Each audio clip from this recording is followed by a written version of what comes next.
சங்கீதம் 147. கர்த்தரை துதியுங்கள், நம்முடைய தேவனை கீர்த்தனம் பண்ணுகிறது நல்லது, துதித்தலே இன்பமும் ஏற்றதுமாயிருக்கிறது. கர்த்தர் எருசலேமை கட்டுகிறார், துரத்துண்ட இஸ்ரவேலரை கூட்டிச் சேர்க்கிறார். இருதயம் நொறுங்குண்டவர்களை குணமாக்குகிறார், அவர்களுடைய காயங்களை கட்டுகிறார்.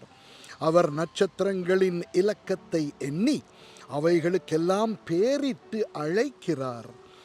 நம்முடைய ஆண்டவர் பெரியவரும் மகாபலமுள்ளவருமாயிருக்கிறார், அவருடைய அறிவு அளவில்லாதது. கர்த்தர் சாந்த குணம் உள்ளவர்களை உயர்த்துகிறார், துன்மார்க்கரை தரை மட்டும் தாழ்த்துகிறார். கர்த்தரை துதியுடன் பாடி கொண்டாடுங்கள், நம்முடைய தேவனை சுரமண்டலத்தால் கீர்த்தனம் பண்ணுங்கள். அவர் வானத்தை மேகங்களால் மூடி பூமிக்கு மழையை ஆயத்தப்படுத்தி மலைகளில் புல்லை முளைப்பிக்கிறார். அவர் மிருக ஜீவன்களுக்கும் கூப்பிடுகிற காக்கை குஞ்சுகளுக்கும் ஆகாரம் கொடுக்கிறார். அவர் குதிரையின் பலத்தில் விருப்பமாயிறார், வீரனுடைய கால்களில் பிரியப்படார்.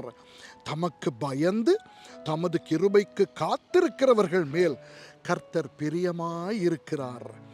எருசலேமே, கர்த்தரை ஸ்தோத்தரி, சீயோனே, உன் தேவனை துதி. அவர் உன் வாசல்களின் தாழ்பாள்களை பலப்படுத்தி உன்னிடத்தில் உள்ள உன் பிள்ளைகளை ஆசீர்வதிக்கிறார்.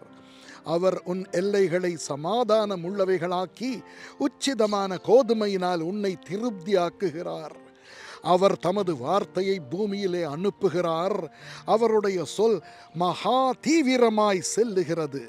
பஞ்சை போல் உறைந்த மழையை தருகிறார், சாம்பலை போல உறைந்த பனியை தூவுகிறார்.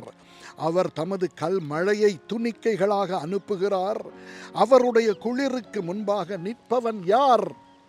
அவர் தமது வார்த்தையை அனுப்பி அவைகளை உருக பண்ணுகிறார், தமது காற்றை வீசும்படி செய்ய தண்ணீர்கள் ஓடும்.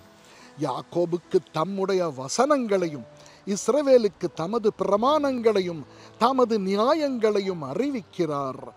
அவர் வேற எந்த ஜாதிக்கும் இப்படி செய்ததில்லை, அவருடைய நியாயங்களை அறியாமற் போகிறார்கள். அல்லேலூயா.